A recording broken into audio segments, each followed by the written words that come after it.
13. Naye alituokoa katika nguvu za giza, akatuhamisha na kutuingiza katika ufalme wa mwana pendo lake, ambaye katika yeye tuna ukombozi, yaani masamaha ya dhambi. Alituokoa kwa nini?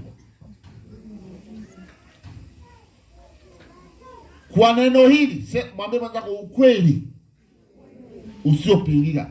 Kwa neno hili, kama litakuwa ni kweli kwenye maisha yetu, hakuna mtu atateswa na nguvu za giza.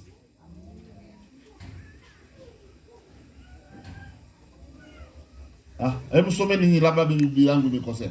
Someni. Mnazo? Naye alituokoa katika nguvu za giza. Akatuhamisha na kuingiza katika ufalme wa mwana pendo lake. Ngoja tufanye kitu kimoja. Huyu binti yangu amekaa. Huyu amekaa. Simama tuone. Samahani kidogo. Njoo kae kwenye kiti.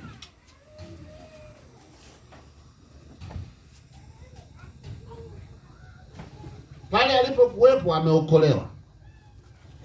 Hakuachwa hapo. Amefanyaje? Amehamishwa. Akatuhamisha. Akafanyaje? Hivi picha iliyochukuliwa kwa muda fulani itamuonesha huyu binti yuko hapa alipokaa. Itamuonesha yuko hapa. Ndivyo alivyofanya Mungu alipomleta Yesu Kristo duniani. Akaja kutuokoa kutoka kwenye nguvu za giza. Samani rudi pale. Akaja kutuokoa kutoka kwenye nguvu za nini? Hakutuacha pale alipotuokolea. Akatutoa na hapo kuna hayo mazingira. Amen. Akatuhamisha na kutuingiza katika ufalme wa mwana pendo lake. Maana yake ni nini? Mimi nasemaga hivi kwenye maisha yangu. Mimi sijaoa mke, ila nimepewa mke na Mungu. Sima ni roho nzuri. Mimi sijazaa watoto, ila Mungu amenipa watoto. Mimi sijajenga nyumba, ila Mungu amenijengea nyumba. Naeleka vizuri? Yaani ukianza kuishi katika ufahamu ulio sahihi wa kimungu, ndiposa utayatoa matokeo yake katika hii dunia.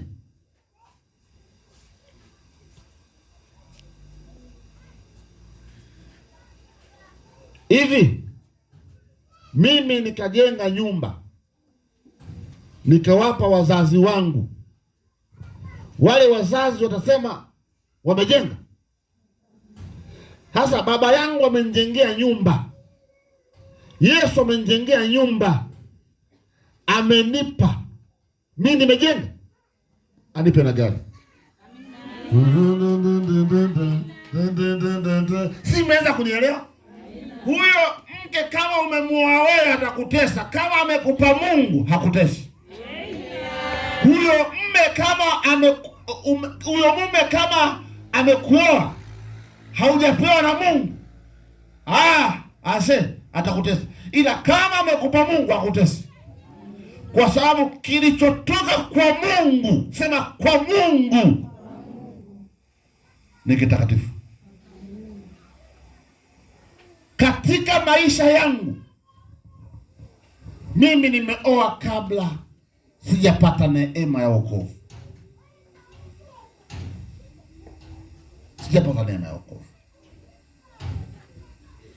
Baada ya kupata neema ya wokovu, ilibidi nisogee kwake kuuliza. Nikamuuliza, Bwana, Yaani angejibu tofauti singekuwa.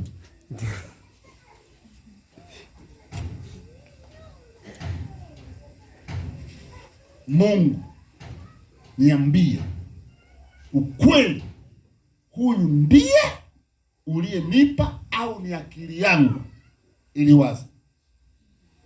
Mungu direct alinijibu kwamba huyu ndiye, usimwache.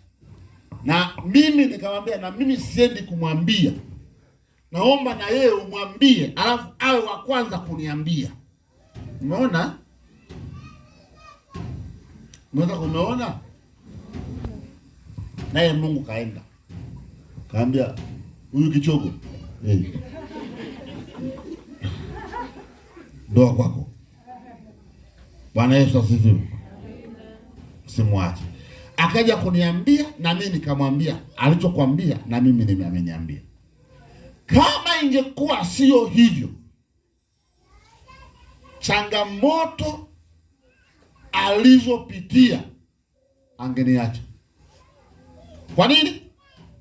Kwa sababu walitokea washauri wataka maisha ya haraka, wakamwambia huyo Gervasi sio chaguo lako, Mungu hajakupa. Mnanisizuri? Mungu akikupa kitu hakikutesi. Haleluya.